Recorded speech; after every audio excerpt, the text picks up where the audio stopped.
नमस्कार. आपण पाहताय आणि ऐकताय आपल्या अण्णा हे यूट्यूब चॅनल. मी गणेश तुकाराम शिंदे आपणा सर्वांचं आपल्या अण्णा हे यूट्यूब चॅनलवर स्वागत करत आहे. आपण IPL सुरू झाल्यापासून आपल्या अण्णा या यूट्यूब चॅनलच्या व्हिडिओमध्ये दररोज IPLच्या सामन्याच्या संदर्भात माहिती देत असतो. ती तुम्हाला आवडती की नाही आम्हाला कमेंटमधून कळवा.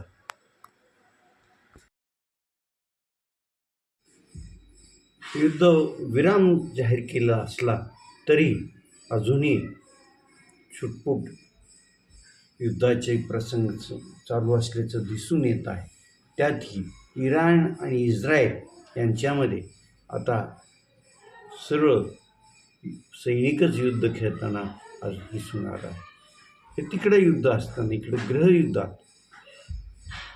परंडा भूमवाशीचे आमदार तानाजी सावंत यांचे पुतणे धनंजय सावंत, अनिल सावंत, पृथ्वीराज सावंत हे तानाजी सावंत यांच्यापासून दूर गेलेले आहे.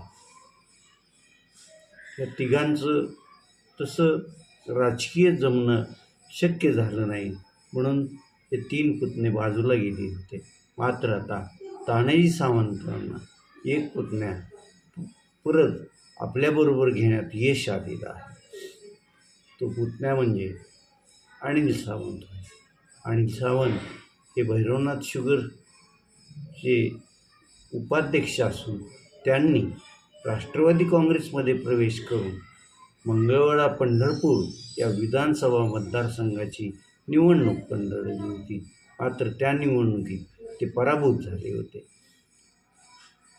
दुसरे पुतणे की जे पृथ्वीराज आहेत ते ज्या भावांशी पण तानाजी सावंत यांचं वितुष्ट आलं आहे त्या प्राध्यापक शिवाजीराव सावंत यांचे पुत्र असून त्यांच्या वाडाव या माढा तालुक्यातील गावचे सरपंच आहेत. त्याचबरोबर नुकत्याच झालेल्या जिल्हा परिषद निवडणुकीत ते भाजपच्या चिन्हावर सोलापूर जिल्हा परिषदेत निवडून आले आहे.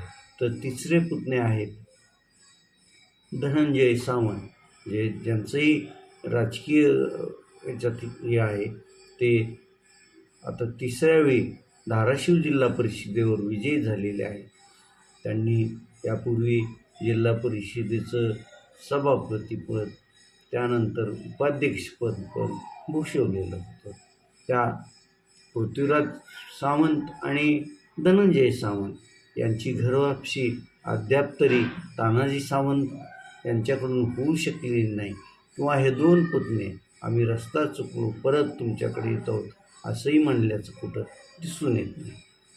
अनिल सावंत हे पंढरपूरचे माजी आमदार कैलासवासी भारत नाना भालके यांच्या चिरंजीवाबरोबर 12 एप्रिल रोजी मुख्यमंत्री एकनाथ शिंदे यांच्या उपस्थितीत शिवसेना एकनाथ शिंदे पक्षात प्रवेश करणार असून या कार्यक्रमाला तानाजी सावंत, भरत गोगावले आदी मंडळी उपस्थित राहणार असल्याचे सांगितलं जात आहे. आता अनिल सावंत तर परत आलेले आहे. आता धनंजय सावंत पण लवकरच परत येतील की नाही का त्यांचा चुलत्यावर असलेला राग रुसवा तसाच कायम राहील हे आता येणाऱ्या काही काळातच आपणाला दिसून येणार आहे. परंतु ही दिलजमाई तशी तानाजी सावंत यांच्यासाठी उपयुक्तच म्हणावी लागेल आणि कदाचित एकनाथ शिंदे यांनी खांदेपालट केला त्यांच्या पक्षाच्या ह्याच्यात तर तानाजी सावंत यांचा मंत्रिमंडळात समावेश होऊ शकतो. त्यामुळं कदाचितच धनंजय सावंत, शिवाजी सावंत ही मंडळी पण लवकरच तानाजी सावंत यांना जवळ करतील असंच एकंदरीत चित्र दिसतं.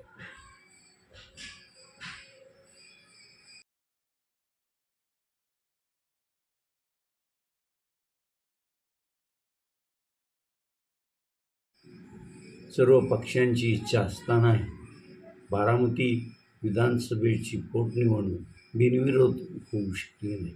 मात्र आमदार रोहित पवार, मुख्यमंत्री देवेंद्र फडणवीस आदींनी काँग्रेस राज्य अध्यक्षांना विनंती केल्यामुळं काँग्रेसचे उमेदवार ॲडव्होकेट आकाश मोरे यांनी मात्र माघार घेतली आहे. आज माघार घेण्याच्या शेवटच्या दिवशीपर्यंत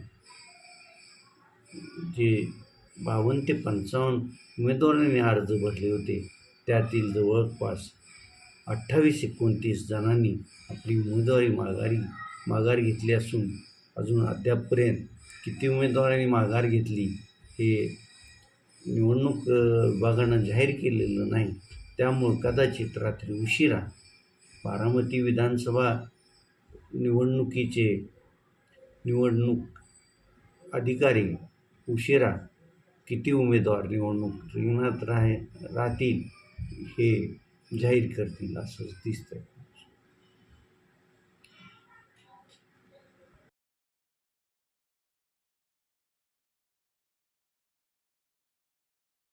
IPLच्या चालू असलेल्या 19व्या हंगामातील आज होणाऱ्या 15व्या सामना हा लखनौ जायंट्स विरुद्ध कोलकाता नाईट रायडर्स यांच्या दरम्यान होणार आहे. हा सामनाही कोलकात्यात होणार आहे आणि परवा कोलकात्यात अतिवृष्टीमुळं सामना होऊ शकलेला नव्हता. त्यामुळं आजच्या सामन्यावर तसं थोडंफार पावसाचं संकट आहे, परंतु तसा मुसळधार पाऊस असणार नाही असं हवामान खातं सांगते. आजच्या या सामन्यात दिल्लीचा ऋषभ पंत परत फॉर्मात येऊन चांगली योग्य अशी फलंदाजी करून लखनौचा ऋषभ पंत योग्य अशी फलंदाजी करून आपल्या लखनौ जायंट्स संघाला विजय मिळवून देतो की नाही याकडे लक्ष असणार आहे. तर कोलकाता नाईट रायडर्सचा अजिंक्य रहाणेच्या नेतृत्वाखालील संघ कशी कामगिरी करतो याकडेही सर्वांचं लक्ष लागून राहिलं आहे. काल झालेल्या सामन्यात दिल्ली कॅपिटलचा नामवंत भरवशाचा असा आंतरराष्ट्रीय खेळाडू डेव्हिड मिलर यानं चुकीचा निर्णय घेतल्यामुळं दिल्लीला पराभूत व्हावं लागलं आणि गुजरात जायंट्स विजयी झाला आणि गुजरात जायंट्सचा हा 19व्या हंगामातील कालचा पहिला विजय ठरलेला होता. बघूया आजचा सामना 7:30ला सुरू होतो का पावसामुळं थोडंफार मागं पुढं होतो लक्षात येईलच, परंतु या सामन्याचं निकाल आपल्याला 11:30 नंतरच कळेल. तुर्तास आपण इथेच थांबू. आपण आपल्या यूट्यूब चॅनल सबस्क्राईब करा, लाईक करा आणि कमेंट्स पण नोंदवा. धन्यवाद.